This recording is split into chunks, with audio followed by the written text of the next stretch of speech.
Hi guys. Hey, John. So, there's a guy named Alan Watts. Anybody heard of Alan Watts? He's a philosopher. A couple people, yeah. He's on like YouTube. He's dead, but he's on YouTube. And he says at the beginning of his events and when you hear his recordings that I'm not here to be a guru, to teach or anything. I'm just here to entertain you.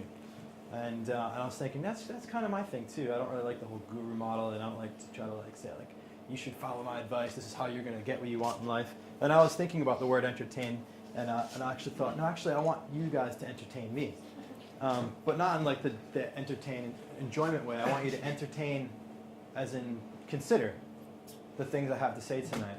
To hear it, to consider it. I said, don't follow my advice, but consider it. Take it in and check in with yourself. And everything I talk about tonight will probably center around why that right there is the most important thing in creating a life of passion.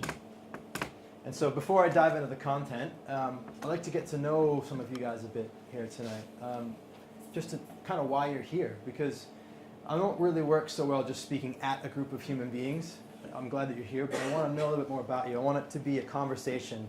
Instead of me talking for a while and having a Q&A at the end, let's make this a little bit more of a dialogue.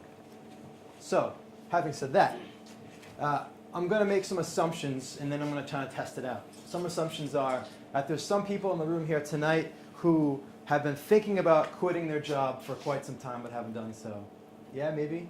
Okay, cool. We got some nods. Hands going up already. Yeah, cool. Maybe there's a couple people, or maybe more than that, that have quit their job and they're looking for another one, or maybe they're going to do their own thing, or they're not so sure yet. Any of those? Okay, cool. Some of those as well. Maybe there's some people that have quit their job in the past and then tried to do their own thing for a while, and then going back and got another job and thinking, shit, I want to leave again, but I just want to go through that same thing again. Any of those? Okay, cool.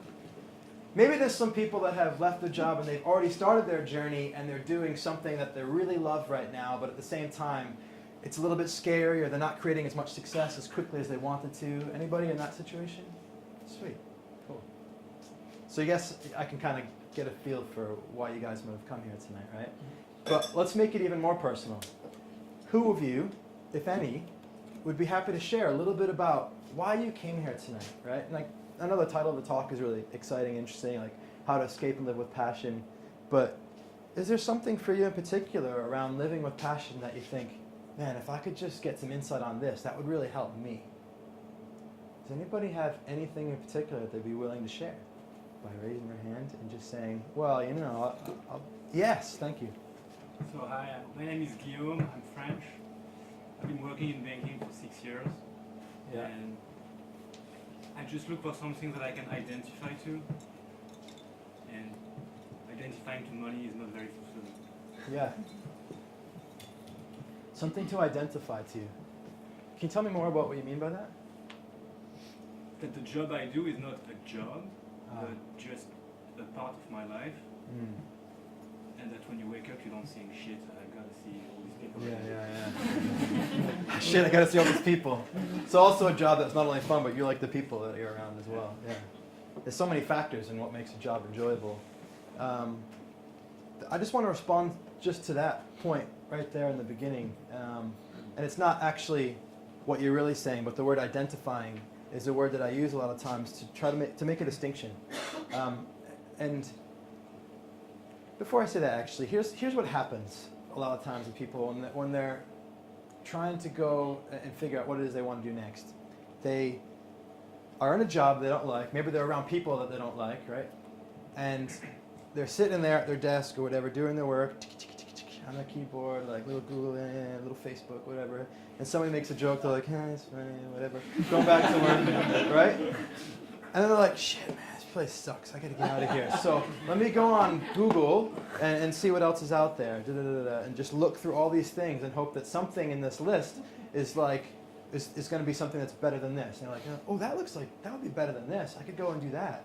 Or maybe, yeah, I want to be a photographer. That's what I want to do. That would be better than this. So like, quit the job and go get your photography class and buy your camera and have like 50 pounds left in the bank. And you're like, I want to be a photographer, make my business cards, give them out. After like 6 months, you're like, this isn't really that much better than that. Let me get back on Google. And then you'll start looking for something else. And oh, that would be better than this. And what happens is they become what I call better thanners. They go from one better than to the next better than to the next better than.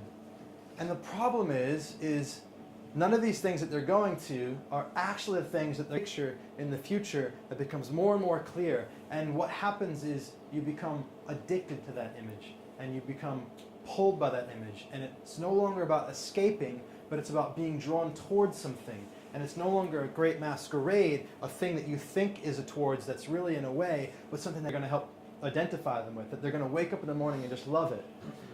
And the reason for that is what I call the great masquerade. It's like you think that what you're moving, that you're this new thing is something that you actually want to do, that you're moving towards, but it's actually just masquerading as a towards desire. It's really still an away from, because it was born from, I'm sick of this and I need a salvation, I need a rope, something to help me climb out of this place, right?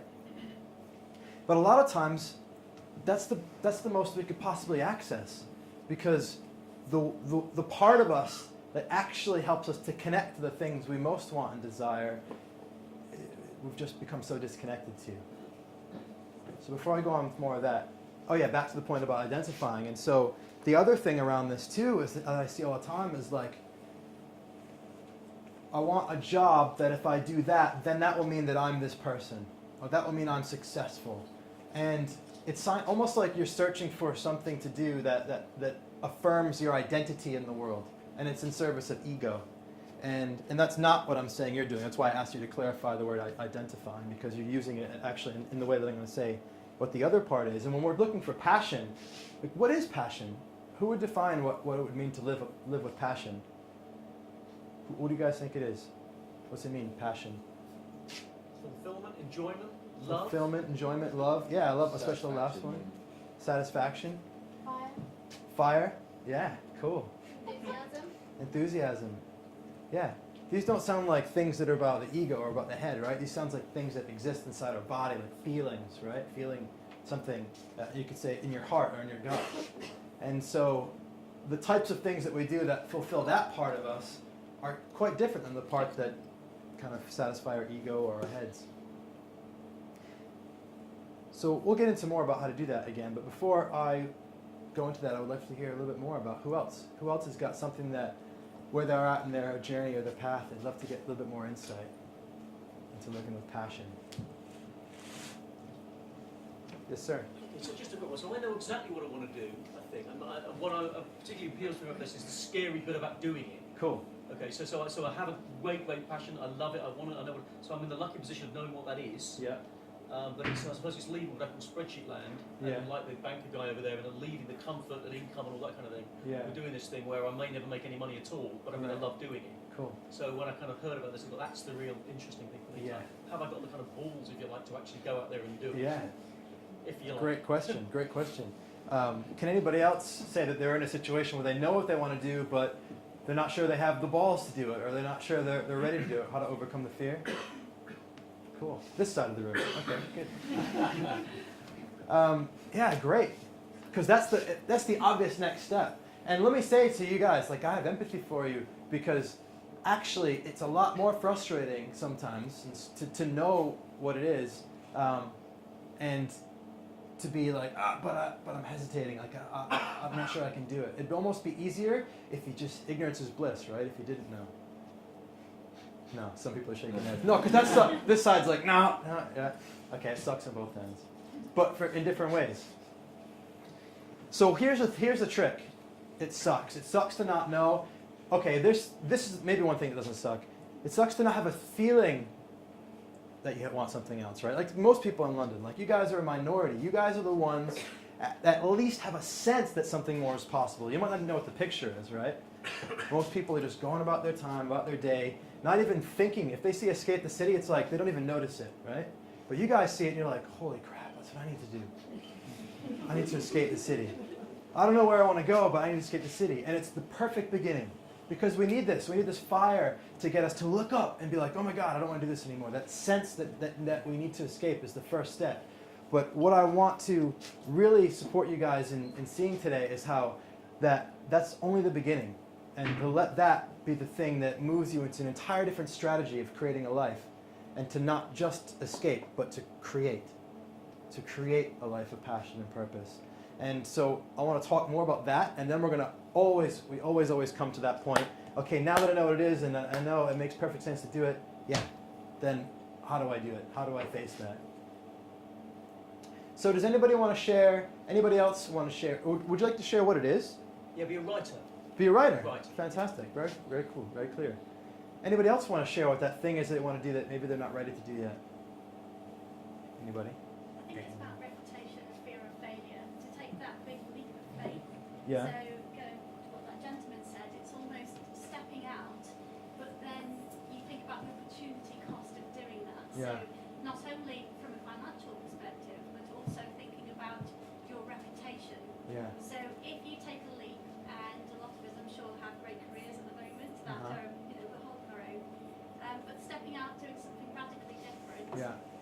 And almost that fear of failure, Mm. and also the fact that who'll be around to support you to do that as Right, well. So yeah. it's all those unknowns that sometimes hold you back. Yeah. I love listening to you because you have so much clarity around the challenge, which means there must be something. Would you be happy to share what that is with us? It is an app that hopefully will change millions of people's lives. Okay. We'll let you keep it a secret, intellectual property there. Cool. Yeah. Before we do talk about any more of those, is there anybody here that knows that they have something else that they would love to do, but they just don't know what it is? Anybody? Yeah, you in the back. You've been nodding. What is the sense that you have? It's kind of the opposite of everyone else.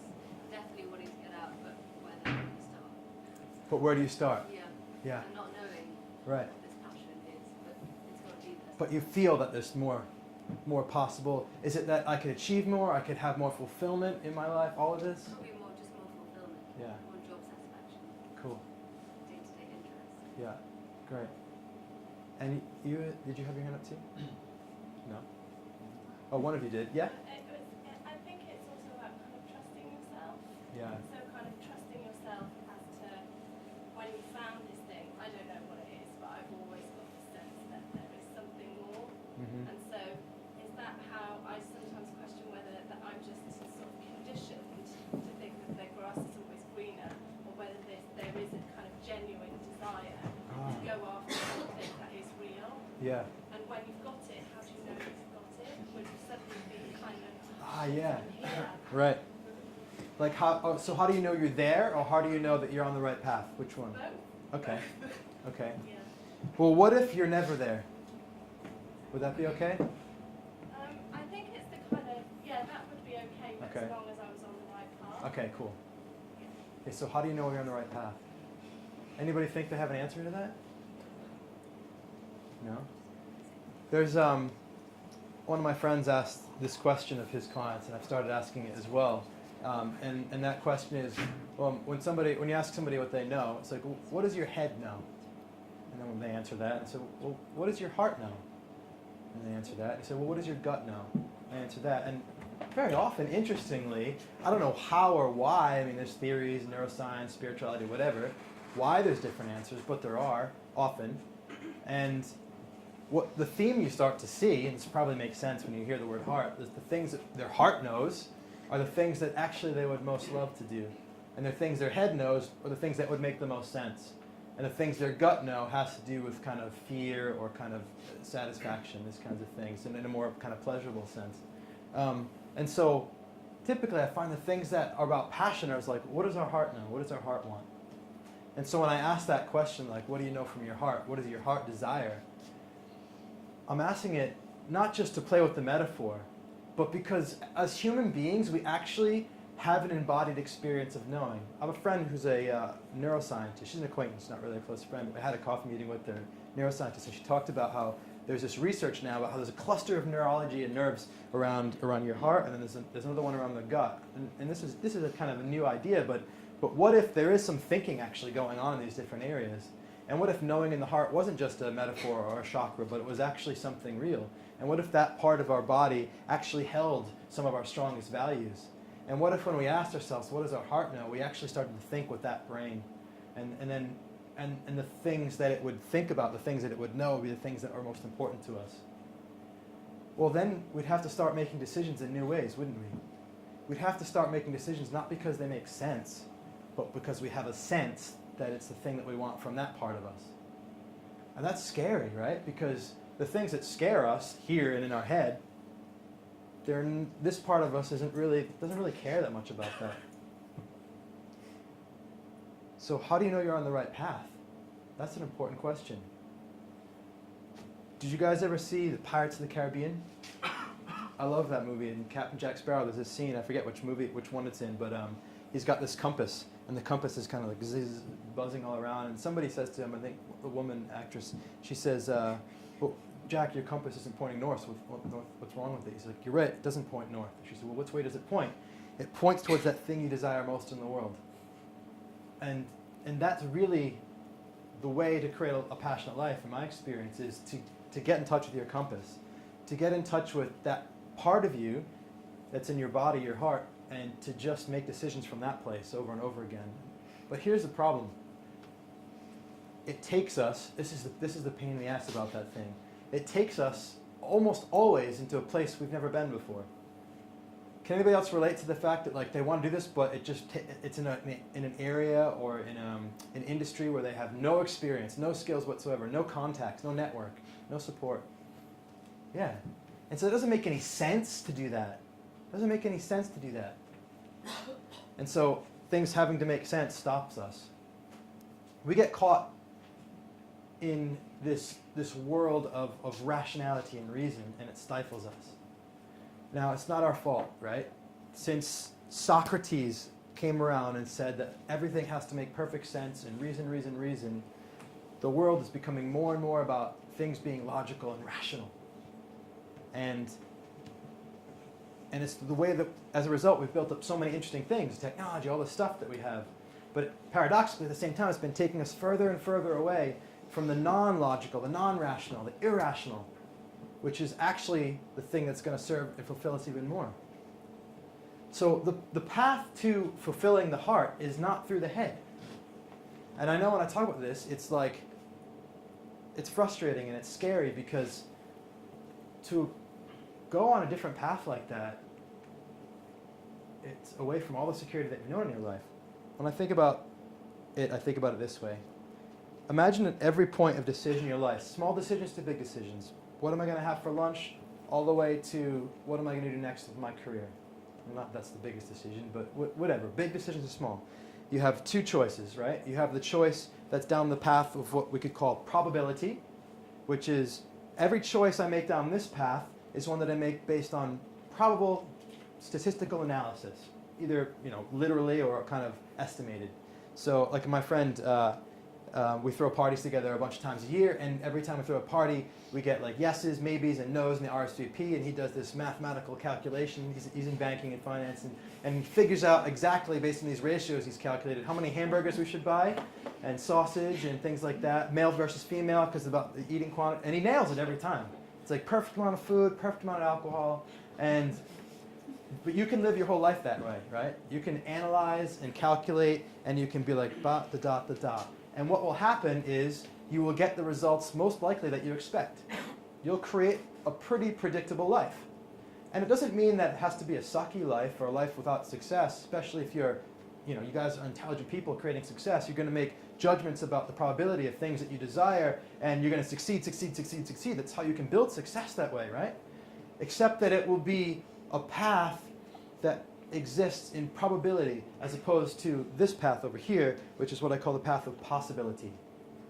Now the path of possibility is just the things that maybe are possible. They could be anything, right? But your path of possibility is going to be the things that are potentially maybe possible for you. It doesn't matter how probable they are.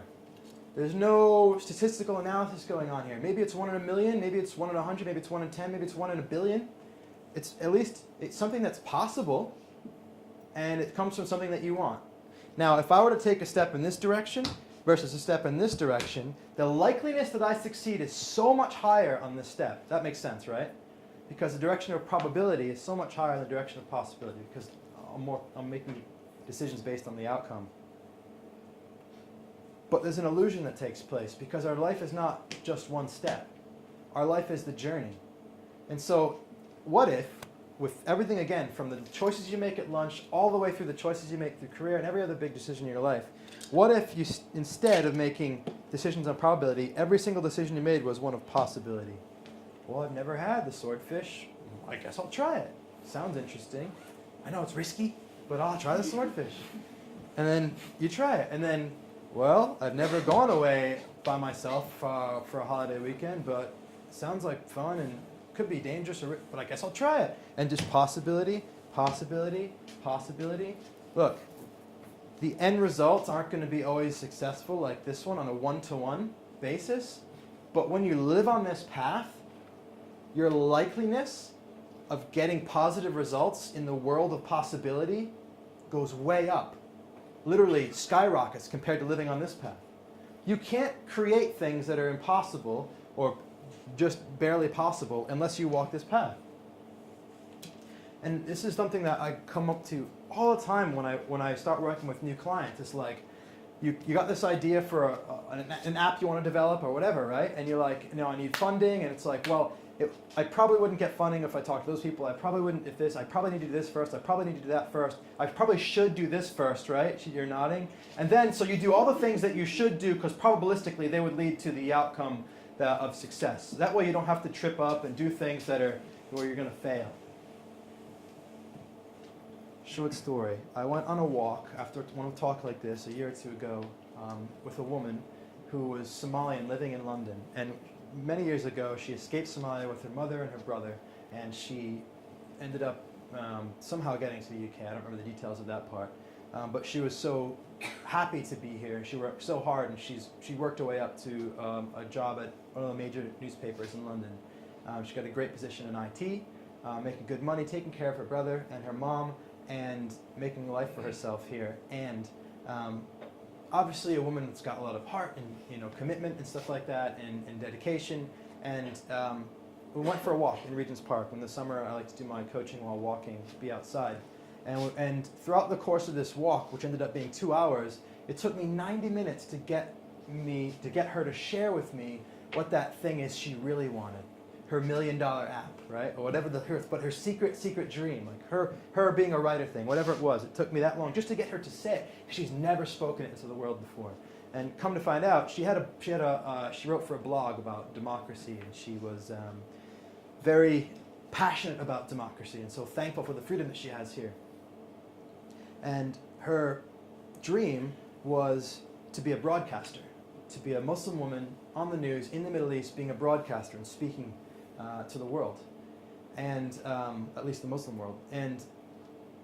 But to her, and it's funny, whenever I talk to people and I ask them this stuff and I help them dig down, I like this question, what is your secret dream? What is a dream that you don't usually talk about and that maybe you're even hesitant to admit to yourself? What is that dream, right? And then when you find that out, when people really say it, and they always say, well, this, and they laugh after. And you always can tell when they laugh, it's like, well, that's it, right? Because it's so impossible that it's so funny that I would even say it, right? So anyway, she laughed after she said this, and I was like, that's it.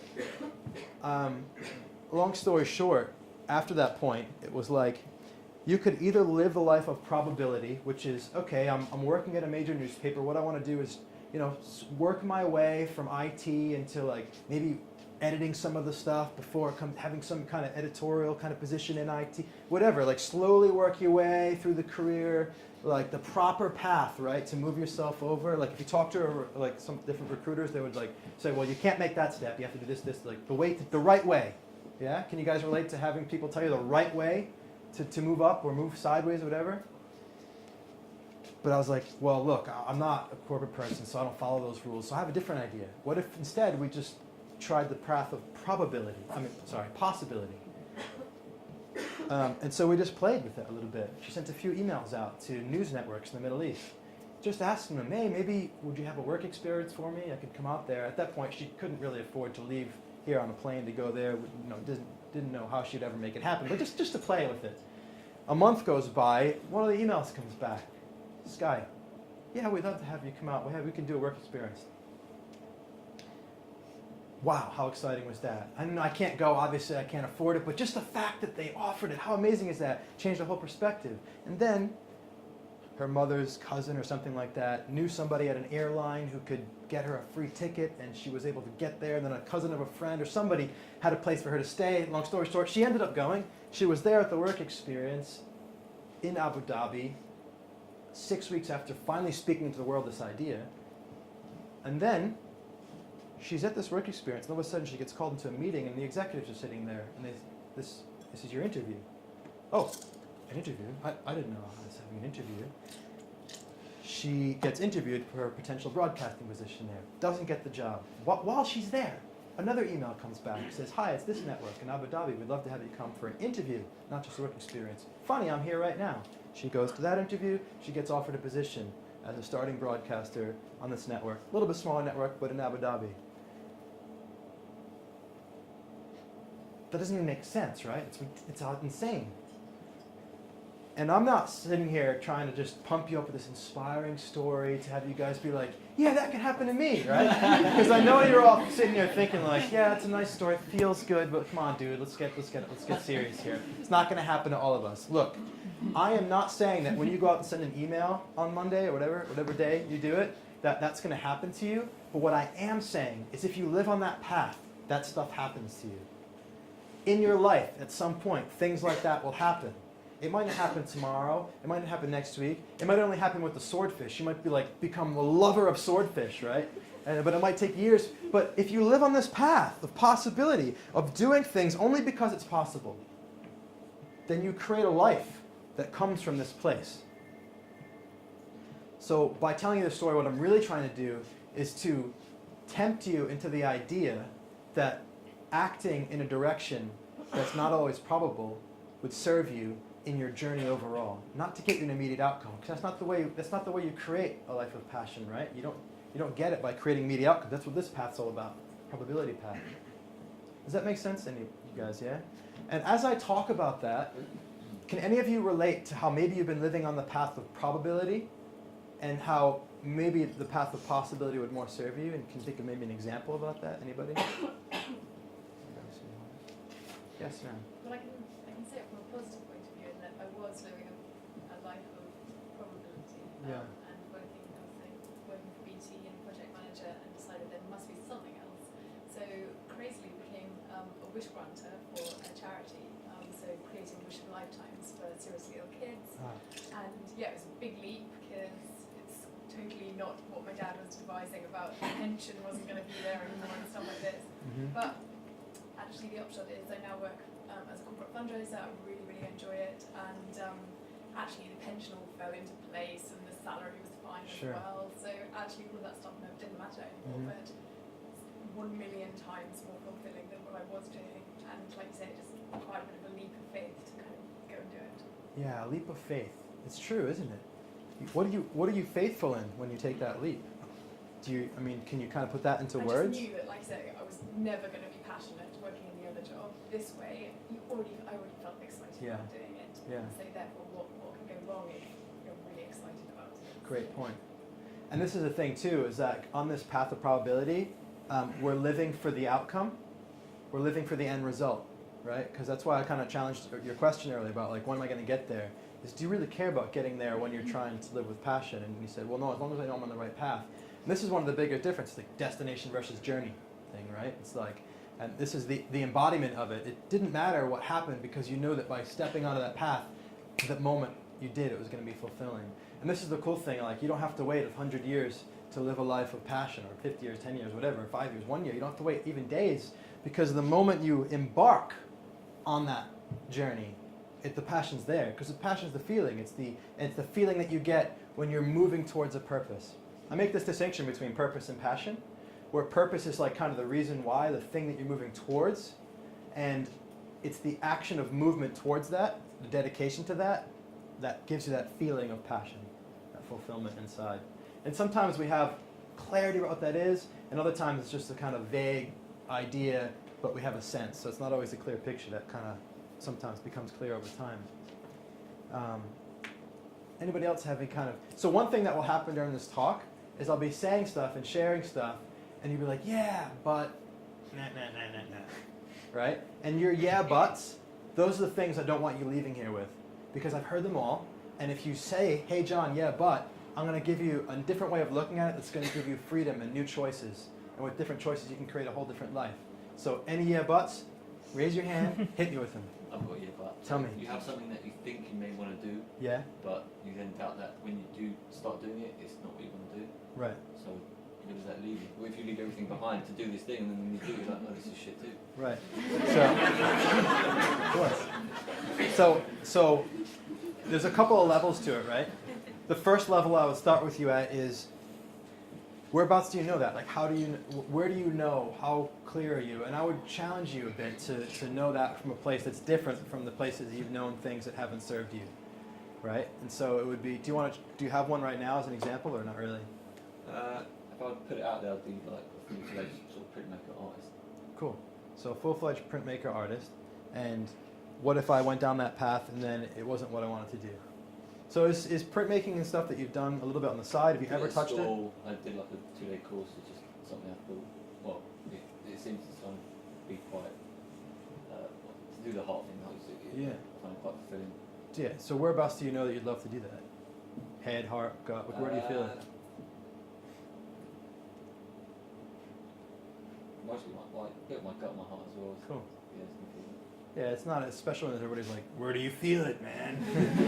Be the first one. Yeah, No, it's like, it's weird that question as it is, never mind with everybody listening. But, so I'm just checking in with you, right? And so the next piece is what I call the deathbed perspective, right? If you were on your deathbed, say whatever, 50, 100 years, however long you live, it's possible now, 100 years, I'm going for it. And you were to look back on your life, and there were two paths. One path was that you went down that route, and you created some mild success. Didn't end up becoming, super successful, but it worked out for you at some degree.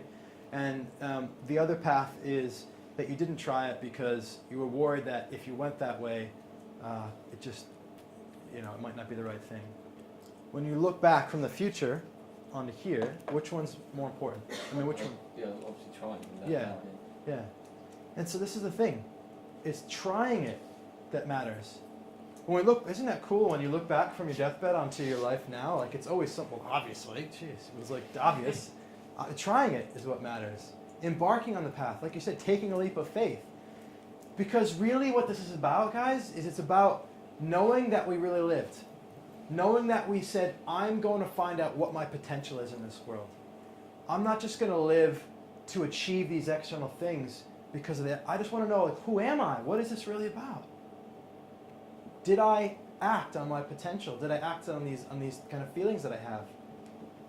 If we go all the way to our death and we're looking back in our life and there's all things we wanted to do and we didn't even try, that's what's going to hurt much more than failing. I mean, look back on your life, right? If you look back, does it really matter that much, the things that didn't work out? No. Okay, sometimes. But most of the time, you can see how it actually becomes part of what gave you everything here. I look back on the relationships that I had screwed up with women. Like, if I hadn't screwed those up, I wouldn't be married to my wife now. I'm so lucky to be with her. But you know how everything kind of has its place, right? Any other yeah buts? Yeah buts? Oh, good. Yeah. But to add to your story, so when I first arrived in London about 4 years ago, I met a really lovely man. His name is Simon, and he was very passionate about being an illustrator and a printmaker. And while I completely abandoned doing anything, I was like, I want to study, so I'm going to go work a very corporate job and everything. And I watched Simon have an extremely hard financial time. He held signs in Brickley Market. He did that petty boss. He skateboarded everywhere. He had nothing. And he kept doing it for 4 years later. I'm still in my corporate job, and I love it. I've got a lot of fulfillment from it in a lot of ways. But Simon is now, he's actually working as a designer and filmmaker. So I think maybe a lot of people here, maybe I'm the only one, but I've experienced financial hardship when I came to London. And it wasn't a fear, it happened, and it was horrible. It took a lot away from me as a person, and it took me a long time to rebuild it. So how are you meant to go after something? But, the financial stuff, the lifestyle you live, I mean, I don't live it in excess by any You don't want to go back into struggling to pay rent and all that kind of stuff, and like, or yeah, worse. stress. Yeah. Because stress is unhealthy. Yeah, I've got 2 kids as well, so it's tricky. Yeah, cool. Let's talk about that. I'm just going to bounce around on these buts because I think it's going to be the best way to serve you guys. So, because the money thing is a real thing, and then like the old advice is just, come on, you got to burn your bridges, you got to just jump, and then you got to do it. And especially nowadays, I just don't think it's the only way. And I teach my clients to build a bridge. Don't just burn your bridges, build one. Build a bridge from what you're doing into something else. You know, there's the whole like going funding route, or there's bootstrapping and doing a little bit of that thing you want to do. You know, there's nothing stopping you from finding some time to do the thing that you want to do, like the illustrating on the side or whatever. Is there something that you would love to do? No, I think because I'm quite a happy person. And my coworkers know I get a lot of fulfillment just being around people. So as long as I'm at my job, I'm normally quite happy. Yeah. And of course, I'm sure I have a lot more potential. So I think, as I've only just finished my education, I'm not quite sure, but I know I'm capable of a lot. And if I carry on printing and filing, I know I'll come to the bit at the end and be like, oh, that's what I did. You know, my boyfriend's a neuroscientist, so at the end of the day, he's like, yeah, we discovered this and this and this. I'm like, oh, I fought with someone over a cupboard for stationery. And, you know, I think if I put that in perspective, I know as someone who's still a lecturer in university, I'm like, I wouldn't be doing myself that service. Yeah. But yeah, I still can't go back and say, well, you know, Laura, you've wasted your time. I worked really hard to do what I've done now, and you know, I'm never going to take that back. But now I'm like, maybe I know I would be doing a disservice if I carry on. And I like what you said about saying there's not a ladder. Sometimes you have to be like, oh no, like it's more like a swing rope. So Yeah. There's no. I mean, the ladder is an illusion, right? It's just not even there. I mean, I remember this woman that I coached. I'm not advising this, by the way, but she used to lie to recruiters about her income. And she just went like from like 50 to 80 to like 150 grand. It was like, and then they're like, so, you know, is she wrong? Maybe she's wrong, or maybe this system that says you can only go like this is wrong, you know? So, it's bullshit. The ladder's bullshit, you know? And even that there is one is bullshit too. You know, this is my attitude, right? And I totally own this. And I know that if I were going to the corporate world, I'd have people that are in charge of the ladder telling me, well, just because you don't think there's a ladder, it doesn't mean you're going to get the job, you know? But then I would still live in the world of possibility. And I would go and I would say the same thing to everybody. And eventually somebody would say, yeah, you're right. There is no ladder. So yeah, you could do this. And so I really, I make attitudes so much more important than external kind of rules and systems, because they evolved and emerged from other, you know, collective attitude anyway, so change it. But that's a diverging. So coming back to this point about the money thing. Anybody else have a fear of money not being there if they were to go and do their thing? Yeah, okay, good. So let's just not have to feel bad for wanting to make enough money to sustain our lifestyle. Like, we're really lucky. We can come here to this nice private club and be like, I want a more passionate life, and I want to still be able to go out and drink nice champagne and, you know, buy expensive wine and go on holiday, and I don't have to sacrifice any of that, and I want to have a more passionate life. Thank you very much. Yeah? And can you have that? Do you have to sacrifice some of that? You don't have to do anything, right? But let's be honest, sometimes it may make it more difficult if you're not willing to sacrifice that, because you may not have as much time, but everything's a trade-off.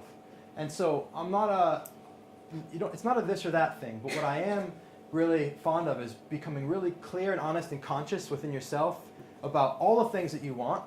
And then for me, it's just like, we'll put them all into a big melting pot and stir it around. I had a client that I still work with actually, but when I first started working with her, she wanted to be an artist. She wanted to still do stuff from her legal career, and she also wanted to do therapy and hypnotherapy and stuff like that. It was like, but I can't do all of them. Well, what if we just put them all into a big pot, and we're like, just mix it around, like gold, like heat it all up, mix it around, and just see what we make. Imagine, what if we were to combine them all? And like, well, okay, so this kind of art, hypnotherapy, and supporting women or abused through domestic violence, which is the kind of niche she came from through her legal work. And it was like, oh wow, you can combine all three. And I'm not saying that all three can always be combined to the exact same thing. You know, maybe you want to do IT and you want to be a pilot. You know, flying around writing code might be difficult. But there's a way for things to either be meld together or for you to have them in your life at the same time. And this idea that the things we want are mutually exclusive is a myth. And as soon as we figure out that we can have it all, it's just going to be in different quantities at different times, then we can step back and just take a breath and be like, okay, I want to be able to go on holiday. I want to be able to still go out and eat nice food. I want to keep my flat, and I want to start a new business. Okay, how am I going to do all of this stuff? And then orient your mind in a form of imagination and creation around that. And you'll start finding new ways to do it, to build a bridge. And so I don't know how far I want to go into tonight. We'll see where the questions go on how to make money doing what you love, because we could talk a lot about that, but there's lots of different ways for you to, on the side, to start making money doing what you love. Yeah? Before we talk about that, I want to touch on a little bit more about the process of figuring out what it is that you actually want to do. Because that's the first part. That's the most important piece. If you don't have that, then what? So a lot of my work is, I use a framework called the hero's journey for my work. Has anybody ever heard of the hero's journey? Cool, you guys have heard of it. So a guy named Joseph Campbell, who's an American mythologist, a scholar, a brilliant guy, philosopher, died in the 80s. But he spent his whole life, literally from like an absurdly young age, I think he was like 10 or 11, he started reading about myths and stories all the way through his latter years.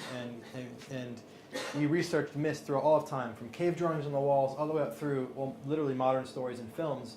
And what he found is that running through every single story throughout time, there's some common thread of a structure that runs through them all. And he called this structure the monomyth, the one myth. And the popular culture name for that is the hero's journey. And basically, the essence of it is that it starts with this person, this character in the world that they know, the kind of ordinary, mundane world, and they get some call to an adventure. Something happens either within them or in a dream, or something in the world happens, and they're called to this adventure. And they're about to go on this adventure, but they first have to cross this threshold into an unknown world, from the known world to the unknown world. And at the front of that threshold is a demon, and it's scary. This demon's a metaphor, right? There's something scares them, and they refuse the call, and they go back and they just hang out in the world. So it's this. It starts off this way. Most of the time, it's like, I get a call, yes, no. Okay, like, oh, I want to be a writer, but I've got to get my spreadsheets, or like, I want to do my app, but like, how am I going to get the funding? It's like all this, and we keep going back, and we go back. But sometimes, and this is what makes a great film, a great story, the hero goes, get out of the way, demon, I'm going to cross this threshold, and I'm going to cross and take action and step into an unknown world.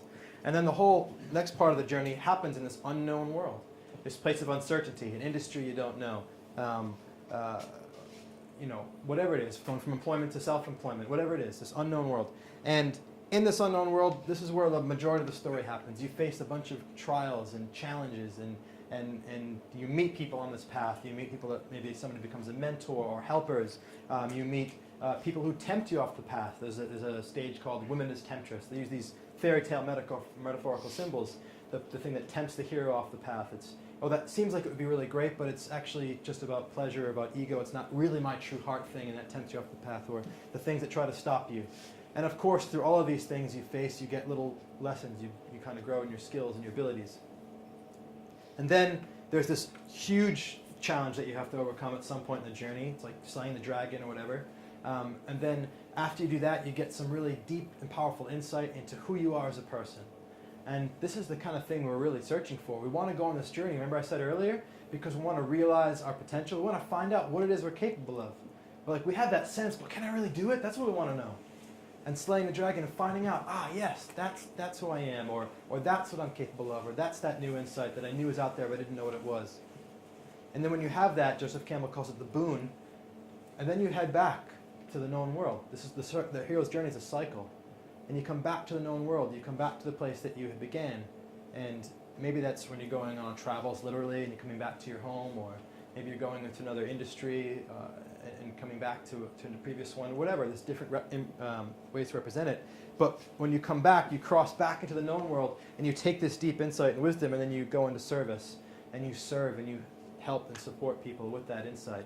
And it's a cycle, right? So the return is also the beginning of a new journey, and you're going around and around and around throughout your life, so on all these journeys, maybe over the course, on a holiday, or maybe your entire life, or whatever it is.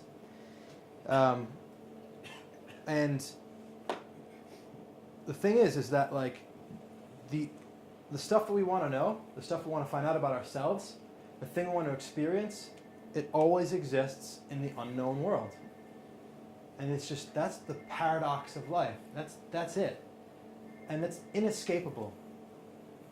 Every single one of you, whatever that desire is for you to do something that you're a little bit nervous of, that's because it's in a world that you don't know.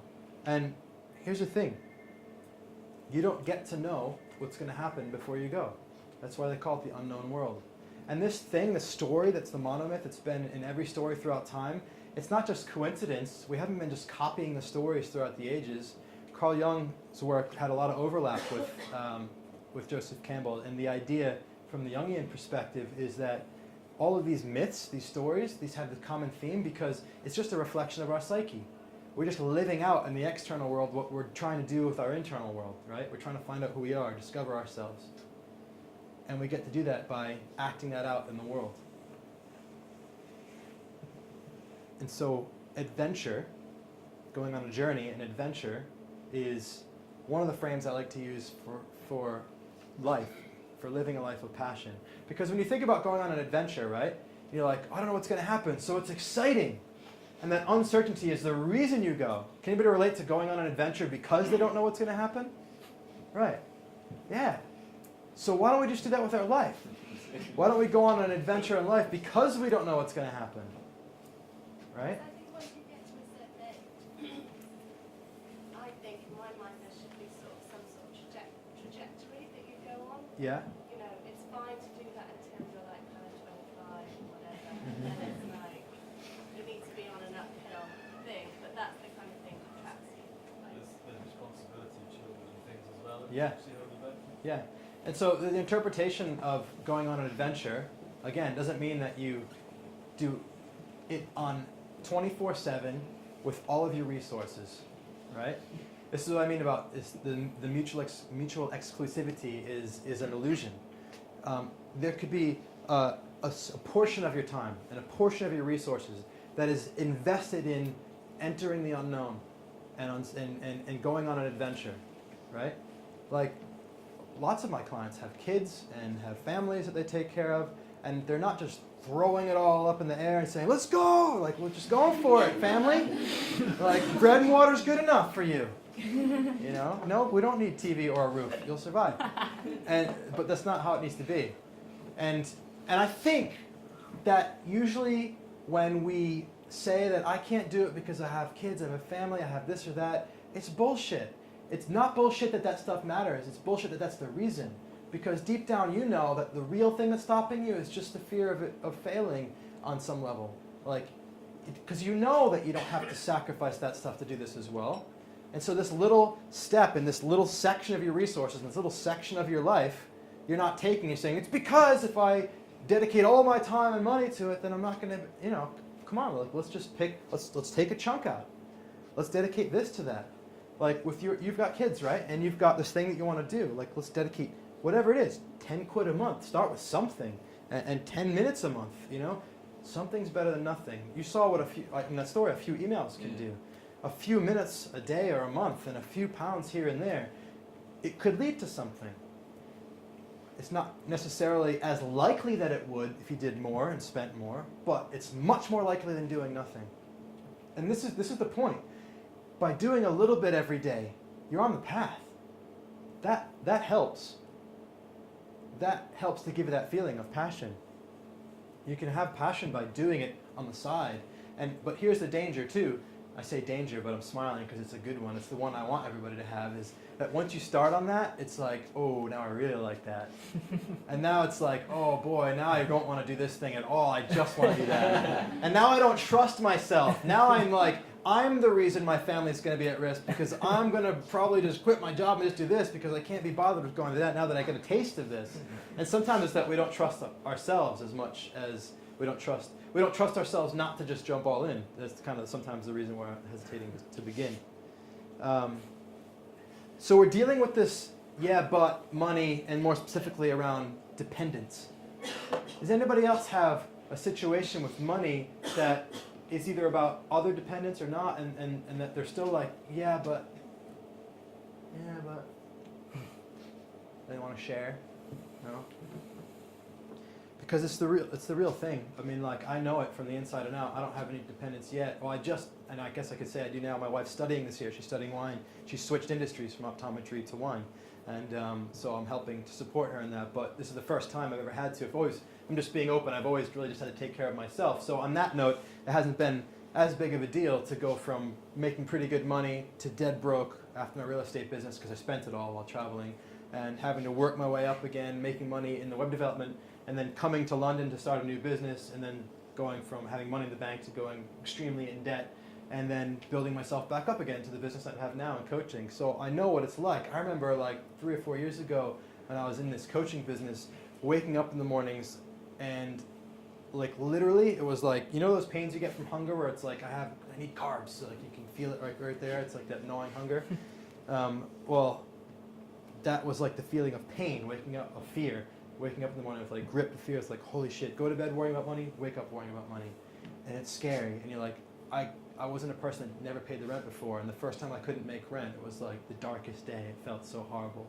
And it's all relative, right? So we've all got our thresholds for what's okay and what's not. So I know what that is. And I also know how gripping that can be and how frustrating it can be, because it not only is hard, but it undermines your ability to really be creative and to serve, which is the engine of your ability to create value in the world, right? So it's what I call the control trap. You get in this place of scarcity, you're trying to control everything, and you're really needy, and nobody wants to be around you or buy from you, and it's like, well, how am I going to sell my underwater photography business if like I still need money? Like nobody, people aren't going to want to talk to you, never mind buy from you.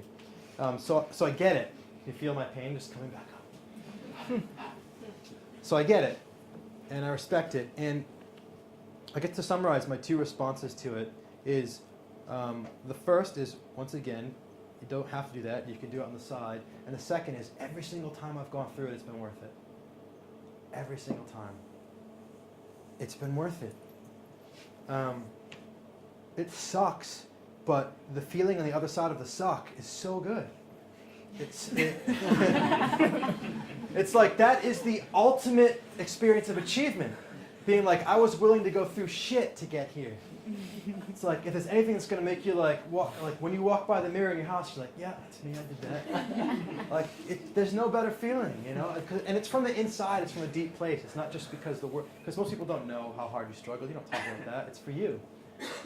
And again, this is this story that it's a reflection of our psyche. What's my potential? Am I willing to go through that much pain and struggle?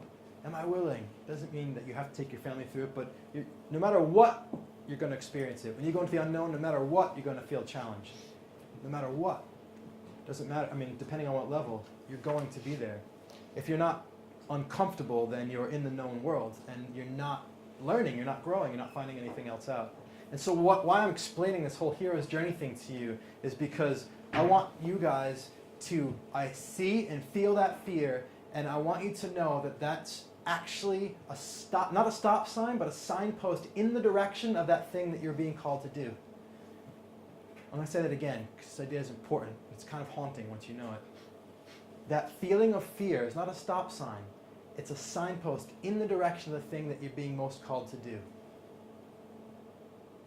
So, I always ask people, like, are you waking up every day with a fear of robbing a bank? Well, no. Why? Well, because you don't desire it, right? So if you're from time to time, if there's this recurring nervousness and nausea about this thing, well, it's like, well, why do you think that's happening, right? That's you being called, looking up, seeing the demon at the threshold. Nope, going back over here, right? And so if you want to go on your hero's journey or your heroine's journey, and you want to discover your potential and your truth, that feeling has to become part of your compass. So that compass, which direction is it pointing? It's pointing in the direction of the thing you would most love. And I guess you could say that the south version of that, the other side is the fear, but if you want to know what direction north is, it's just the opposite direction of south, right? So if you want to know what direction you want to go in, it's just the opposite direction of the way that your fear is pulling you. Yes, sir. So I know exactly this fear you talk about. Yeah. Is that I have to quit.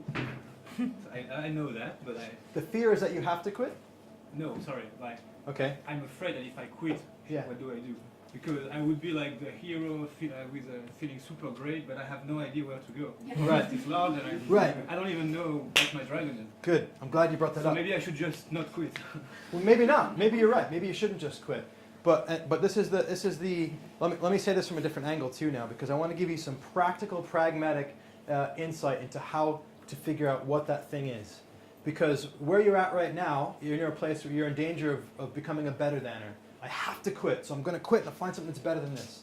And it becomes the thing that you do next is better than this, supposedly, but it's really just not what you really want. It's just a reaction to save you from this. It's an escape, right? So we want escape to be the initial motivation, but then we want you to go into this next process, which is the creative process. So Walt Disney was one of the masters at this, right? And Walt Disney had a system. Walt Disney's creative process is probably trademarked or something. And it's broken into 3 phases. Anybody heard of Walt Disney's creative process? Any creatives in here? Cool. So if I get it wrong, just correct me. The first stage is the Imagineering phase, right? And I'll tell you the names of them first. The second phase is the realizing phase, and the third phase over here is the critic. So the Imagineer, the Realizer, and the critic. And so they each are specific roles. And at Disney, I believe that they had separate actual departments that would do these things. Definitely, different people at different points in time. So the Imagineers would be the people who just imagine. That's it. And they just imagine all these ridiculous things. Imagination. And there was one rule for the Imagineer, the most important rule. And if anybody has ever done improv acting here, you'll recognize this rule. The rule is everything is a yes. Everything's a yes. So anything that comes up in your mind, that's a yes. Everything. And then the realizing stage is when you take all these imagined things and you put them into some medium. Either you write it down, or you draw it, or you paint it. You bring it out into the world into some form. Messy, mind map, scrapbook, whatever. And there's one rule for the realizer. You'll recognize this rule from the previous step. Everything's a yes. Okay? So everything gets to be imagined. Nothing gets there's no nothing gets criticized. Everything gets realized out into some form. And then the last stage over here is the critic. And the critic looks at this stuff, they're like, that won't work, this isn't going to be financially viable, oh, I don't know about that. Yeah, well, let's test this and see. And then the process goes back through again. The Imagineer it's a cycle. So, but here's how we do it inside our heads. We take the critic, the realizer, and we go, actually no, we don't even do that. We take the critic, and we jumps over the realizer, and he lands on top of the Imagineer. And they're kind of like, the critic's like sitting on his shoulders with his hands over its eyes, and like on his thumbs in its ears, and it's like, okay, go ahead and imagine. No! Go ahead, no! And we're constantly selling ourselves no. In the process of imagination, we haven't even realized anything out into the world.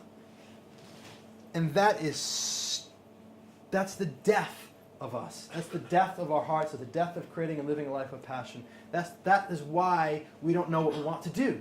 It's because we are so disconnected from our ability to imagine. Our imagination is one of the most powerful doorways and windows and pipelines to our heart. Imagination is images that bubble up from the unconscious without ration, rhyme, or reason. Where do they come from? I don't know. Are they completely random? Well, they're mostly random, but maybe there's some coherence. Maybe there's something within them. Like when we dream, well, there's something in that. There's some kind of message or meaning. And so if we can learn to start to allow ourselves to imagine again, and oftentimes the first conversation I have with somebody, a new potential client, is helping them to learn to imagine again. What do you want? Imagine. Well, this, but nah! back up. Why? Why'd you stop me? Because you said but. I didn't realize it. Okay. And it started to become conscious of the filtering, conscious of the self-critic, conscious of how you're stopping yourself from imagining. Imagine, whatever, 50, 100 years ago, somebody's like, what we want to do is we'll make this TV show, but we're going to, instead of using real people, we're going to draw them on paper, and instead of them being people, we're going to use mice. And they're going to be mice with huge ears, and there's going to be a boy mouse and a girl mouse, and that, no, that sounds so stupid. That sounds stupid. No, but Walt Disney had this process, right, where he took the critic out.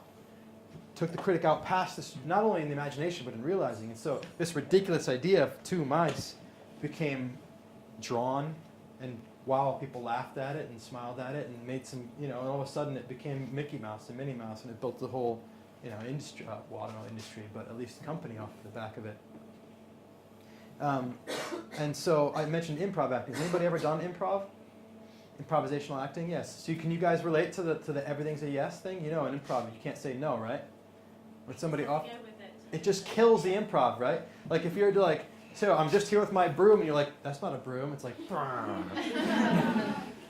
so and it really flowers when everything's a yes, no matter what comes up, right? And so the thing that flowering within an improvisational act is the same flowering I want you guys to start to experience in your mind. And the way you do that is everything's a yes. Everything you could possibly imagine is a yes. And in the beginning, it's hard because the less we do this imagineering thing, the more we forget how to do it. And so some of you guys I would say just give yourself permission to go for a walk, to take some time off and just imagine. And to start to pay attention to how much you're filtering. I'll tell you what, it's hard. Do it with a friend. Play this imagination game back and forth. Like, what would you love to do? Just imagine, make it up. Sometimes I have to give these little tools, like imaginary tools, where I say, well, I'm going to give you a magic wand, and this magic wand. So can I play this with you for a second? Okay, so I'm going to give you a magic wand, right? And this magic wand, it's kind of a special wand. It doesn't actually create things like a wizard. All it enables you to do is to create success in all the things that you endeavor to do. So if I were to give you this magic wand, you could literally guarantee 100% success in any path. Where would you go? What would you do? I don't know. That's why I'm here. What's just one thing? Try to help. What's one thing? What's one thing you would do? Because there's no limit. You could do everything. Make sure I work with people I like that follow me because that's something I love. Cool. And it's not because I tell them. It's because they see the passion I have and just do it for me. Yeah. What's something else that you love to do?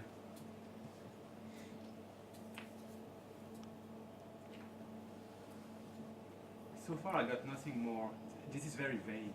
Yeah. And I don't have that much more. I just always embrace the cultural differences in the world. So whatever is the people, the subject of what I do, the things we say, anything is just, it's really great to see that people in with different culture actually share so many values. I think I have a hunch. Are you trying to figure out what it is that you would love that's out there in the world that you could do? Like, what job would I love? Something like that? What position would I love? Yeah, wasn't that the question? Yeah. It's not actually the question I asked, but it's when I'm looking at you, that's the question I'm feeling that you heard. Yes. And so let me explain what the difference between that. What I asked is what you love to do, and what I think you heard is what position would I love to have. And so last time I came and did this talk here, I brought 5 cardboard boxes here, right? And I brought them because to use them as a metaphor for like the fact that a lot of times we get caught and we're looking for fulfillment inside a box. And it's like, if I could just find the right box with which once I got inside, then I would feel fulfilled, then I would be so happy. So we go out into the world looking for boxes, right? But the thing is, any box that's in the world that's pre-existing was created as a result of somebody else's heart or mind or some other person.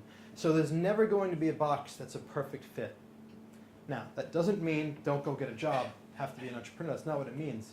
It means that instead of looking into the outside world for a thing to get into to fulfill you, you have to find out, you have to go instead act in the process of creation.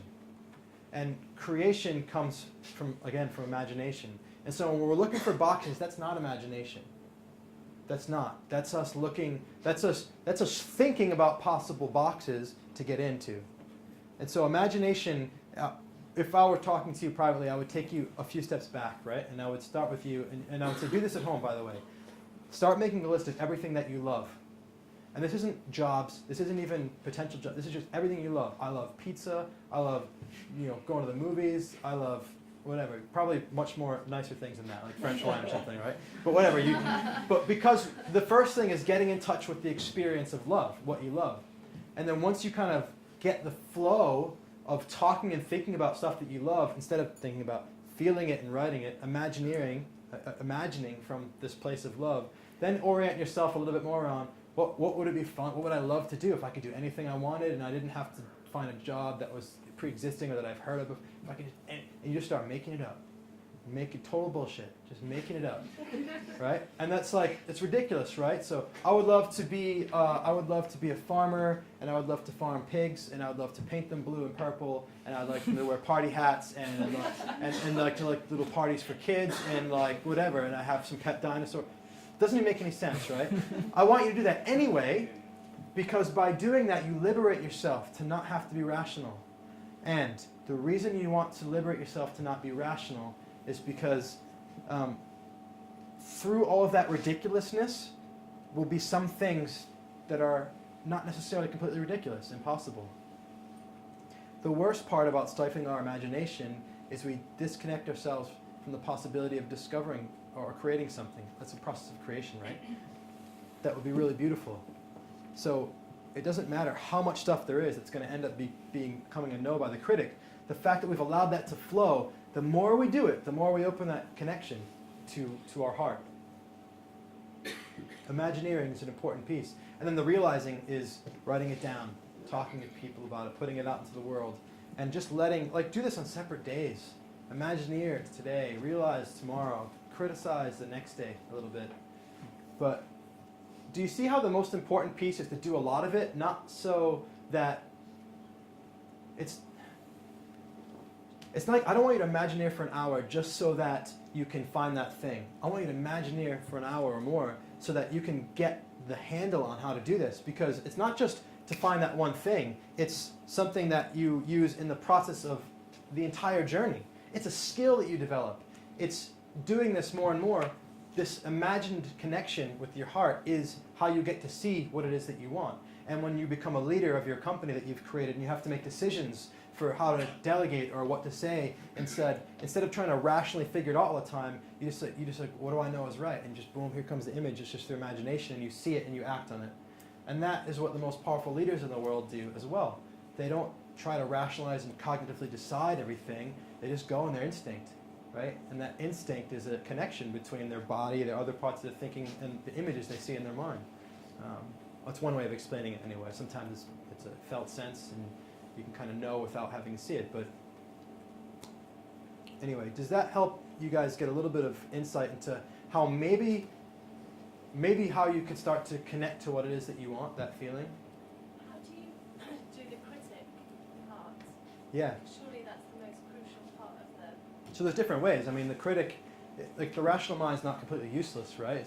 It's got a point to it. So reason and rationale is one way, right?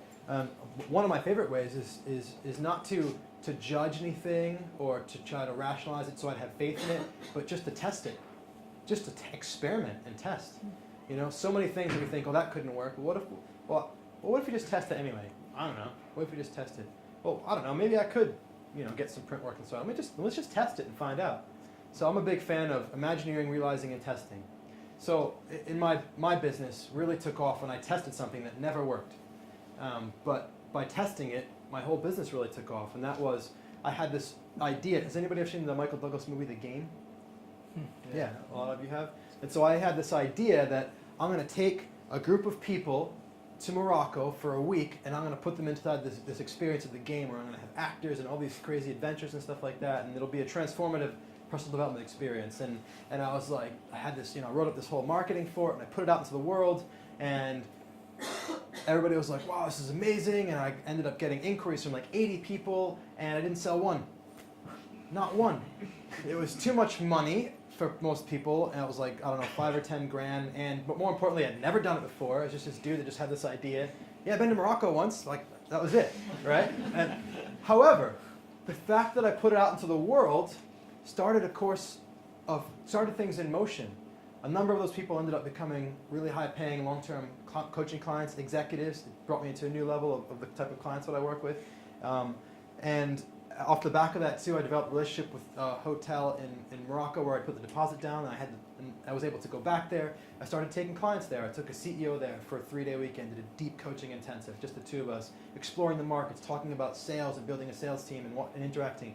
And so I created that experience for one person. After having done that, I came back. I created a group intensive. Now I've taken 5 clients out for a long day weekend, rented out an entire small hotel. We spent the weekend there doing a deep intensive coaching, exploring the markets. And off the back of those adventures, I created other things. I created an adventure in London called Phone Box, which is a 90-minute intensive experience where you go from phone box to phone box, solving riddles. It's kind of like in the movie Die Hard, and disarming bombs. No, not that part. And facing little challenges in the world that have you kind of face some of your own fears. And that's part of my coaching. I take clients hiking. I take clients up mountains. And all of this stuff has only happened because I was willing to test a crazy, ridiculous idea that ended up being a total failure. I say total failure, right? But so this is the point. It's like, imagine stuff, realize it, and just, for me, the way to criticize is to test. What if you just tested all your crazy ideas? And this is what I love about living life like an adventure, is that the vision that I had for my business a year ago is completely different than the business I have now. However, I couldn't even have imagined this. It's different than it would have been. You know, and if I hadn't gone to the thing that I imagined, then I wouldn't have this either. So it's like we imagine one thing, and we move towards it, and we get a different thing, but that's still cool too. And it doesn't matter that they're different, because both of them are the end result of us moving in the direction of something that comes from our heart. So it doesn't matter that it's different, because it's not about the thing anyway, it's about what's in here. And it's the movement into the world, it's the acting on the world and the creative process from that place that manifests those things. Because look, the life that we create, it's a marriage between us and the environment and the world. Like, I can't just go into the world and make happen whatever I want because the world has its ideas too, right? You know, what you people want or what other people want, like escape the city, like I got to do the talk in this place because this is where they want to do it. Like, and so but that's what's cool. Like, they would love to do a talk here, I would love to do a talk about this, and we come together and this gets created. And so it fulfills both of our hearts, the heart of the brand and the heart of me and my work. And so in the end, I think what matters most is that you are on the journey in this way and with this orientation and acting from that place much more than where we end up. Because wherever we end up, if we're on that kind of path, it's a place that feels that. And at the end, it's about feeling fulfilled. It's about the passion. How am I on time? Because I want to talk about fear. How we got? How are we doing? Should probably wrap up in 5 minutes? Oh, shit. Okay. Or 10 minutes? Yeah, that's good. All right, cool. Is that including Q&A? Because this is Q&A. Yeah, I mean, take 15 minutes. Okay, cool. Yeah. Stretch it out. Yeah. Okay, It's fine. fine. All right, so, I mean, I've kind of touched on it already a little bit, right? About how fear is actually the thing, but that doesn't make it easy. Well, sometimes it does. Sometimes it does. Sometimes once you see that actually fear is what I'm supposed to feel, then you can start to justify it a bit and do it anyway. But let me share, and I talked about the deathbed perspective, and the things I've shared so far are basically ways to justify the fear and to have you say, well, I'm going to feel the fear and do it anyway. Have you ever heard of that book, Feel the Fear? I haven't read it because the title's so good you don't need to. But like, it's pretty much everybody's like, yeah, I know that book. Have you read it? No, I don't need to. So feel the fear and do it anyway. And so, like, there's that. There's the motivating you to just feel the fear and do it anyway, right? But what else? What other ways can we come at this? Well, there's kind of, when you think about getting in the water, like cold water, there's some people that never get in, right? And there's some people that put a toe in, then another toe, and another toe, and they take a break, and put another toe, and another toe, and it's like slowly but surely they get in the water, and then they're in and they swim and they have a good time. There's other people that just jump and cannonball. Now, as far as I'm concerned, the second and the third person, in the end, they're going to have just as much fun. It's the first person that doesn't have any fun, that doesn't get to be in the water, doesn't get to swim. So I think there's no one way is not better than the other. It's just that pick one of them and get in the water. And so for me, like, I'm kind of a baby steps guy. Once in a while, my coach will really push me to be like, "Oh, I'm gonna cannonball. We're gonna do this." But I'm a big fan personally, because I'm a wimp, of the consistent baby steps. And it's like, what am I gonna do? Just one little step today to lean into my edge, the edge of my comfort zone. Okay, cool. All right, and then tomorrow, and every day, just one little step, one little step, one little piece, one little piece. And that's kind of the thing where it's like building a bridge on the side, maybe with your job and not throwing it all in. You know, as a writer, it could be like just sending off something to be published, just sending off one thing, or whatever. There's always ways to shrink down the action into small, bite-sized pieces, and then it becomes about accountability with consistency, with baby steps. The other side is just do something really bold. Really go out there and ask for $1 million in funding from everybody you meet, even though it makes you want to throw up, and then you do it, and then you throw up, and then you do it again, and you just. But by doing that, it's just different ways. So, what is this?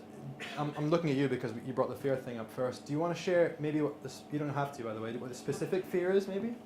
Well, I guess it's been touched on. It's just the fear of kind of any kind of lifestyle, because it feels to me it doesn't matter how talented you are, and I'm not saying I am, by the way, or I'm not, Yeah. because other people judge and readers judge, don't they? It's can I afford to have any kind of lifestyle if I give up spreadsheet land and the hideousness of what I do? Yeah. And by the way, I feel passionate about hating my job, which is Cool. So whatever that aside, can I what kind of lifestyle would I be able to sustain? And that's the theory. You've talked about it. And the other thing, by the way, sorry, just off on one, very quickly. Please do. Is there? I have been thinking the cost of not doing it. So we talked a lot about Yeah. but the fact is that all the time I'm in spreadsheet land, I'm not doing the things I need to do to be successful as a writer, Right. because I haven't got time.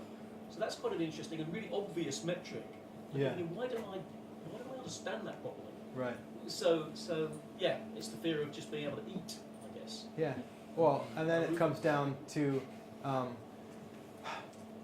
do you want to put yourself at risk for not being able to eat, or do you want to create a third path, which is I can afford to eat and I can afford to write, and maybe I can't afford to do these things, but that's okay because I'm willing to give that up for the writing, but I'm not willing to give up eating for the writing, so I'm gonna, and this is the thing, it's like we look at life like there's two paths, like there's just these possibility and probability paths. No, that's not what I'm talking about. We look at life like there's the job path or the full-on passion path, but it's crazy.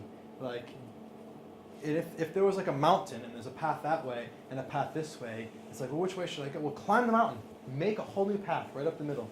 And I don't know what that is for you, but what I would challenge you is to start thinking about how can I create a third path? How can I create a way? And I think the reality is the reason we don't consider that a lot of times is because we're kind of afraid of other things. We're not just afraid of, at least I know, in my experience, I'm not just afraid of not making money. I'm also afraid of what people would think of me, or would I fail, or what would my parents think, or other stuff. There's multiple fears. And so we kind of lump those in, but we kind of label it all as the financial, because that one makes the most sense. People will be like, yeah, you probably should have. And you get support around that. And then you kind of don't feel as bad. But not that it's not real, it is, but I think that by challenging ourselves to create another option, we can liberate ourselves from that and get some more clarity around what else is possible. And then, look, living a life of passion and purpose, it's a real simple formula. This is the formula, this is the take home. Imagination plus action equals passion. It's that simple. You don't have to quit your job. You don't have to put yourself into financial constraints. You don't have to do any of that stuff. You might end up deciding you want to, but you don't have to in order to create passion. You just have to use your imagination in a really fluid way. Take action on it. It can be little, it can be big, and feel that. And the other cool thing is it's cyclic, right? Once you start to feel that passion gets you excited and it feeds your imagination. and then it inspires you to take more action, and then you have a little bit more passion, and you feel good, and you do this. And then what happens is this imagination and this passion, they start spinning and spinning and spinning, and you start to see this pit actually truly is pulling you. And you wake up every day and you can't think about anything else except that thing that you really want to do. That wasn't something that you found or discovered or decided was the right thing. It wasn't even out there. It was created by you as a result of your willingness to allow yourself to imagine, say only yes, and take some action on it, feel the passion, and create this cycle. You create your purpose. You don't find it. You create passion. You don't discover it. And you do it through that, through slowing down, quieting your mind, and allowing yourself to hear these whispers, to imagine, to hear what's going on inside of you at a deeper level. And then acting on it, right? These are the two big challenges. Remember how to imagine, and then act anyway, even if you're afraid. And so, my message is to slow down, imagine, get used to imagining, remind yourself of what you love, get in touch with that, and then play. Take some improv classes if it's not working. Like get used to the feeling of always saying yes. And take baby steps, whatever that is, like buy a machine or go on, whatever, find people that do it and do it with them. Like do something, find something that you can do with consistency. Dedicate some of your resources, a little bit of your resources, a little bit of your time. Find some piece and dedicate yourself to that, Whatever it is, the writing, shrink it down to the piece that you're willing to do, or find a way to create the things that you really need financially and space for the writing. Whatever the things that you need to do are for your app, like go out there and talk about it, right? Talk about it in a bold way. Walk the path of possibility all the time. Like there's so many people in this world that have brilliant ideas for brilliant solutions that they die with because they weren't willing to just speak it into the world. And I can't say enough about the power of speaking stuff into the world. Like the way we speak our world creates our world. Not just because our thoughts create our feelings, which control our behaviors, but by speaking things into the world, other people pay attention and hear it, and things start to move and things start to roll, right? The thing that I'm most recently speaking out to the world is this idea that I want to take people up into the sky and have a conversation with them, kind of like this, but from the sky, and have them looking down at the world, because when you are so high up, you go up in a plane and you look down at the world, you're like, man, all my fears and worries are so stupid. They're just down there in the little earth, these little cars running around. It doesn't matter. Like, obviously life is so much more, there's so much more to life. And we're all connected, and look at that, isn't it beautiful? And you have this kind of awe-inspiring feeling. And I want to have a conversation with people for that. And the last time I was here, I was talking about wanting to do that. I was talking about how I was afraid to send the deposit to hire out a 16-passenger hot air balloon for a private ride over the UK. And I was nervous. I was like, people are going to buy that? People are going to pay like all this money to come up with me? But I still don't know if they're going to, but between then and now I've paid a deposit, and that was a baby step. Right? That was just something that I could do. I could put myself out there. I could say, like I said, it's like the metaphor for going on a trip. Just buy the ticket. There was a point where I was like, I want to travel the world, but what am I going to go? Just bought a one-way ticket to Malaysia, and then I'll figure the rest out. So little steps. Do something that commits you onto a path. So then you have to work the rest out. Imagine from your heart. A little bit of action, that creates the passion. I hope that was useful and connected with you guys. I'll be hanging around for a while. Thank you so much for your attention and for sharing. Thank you.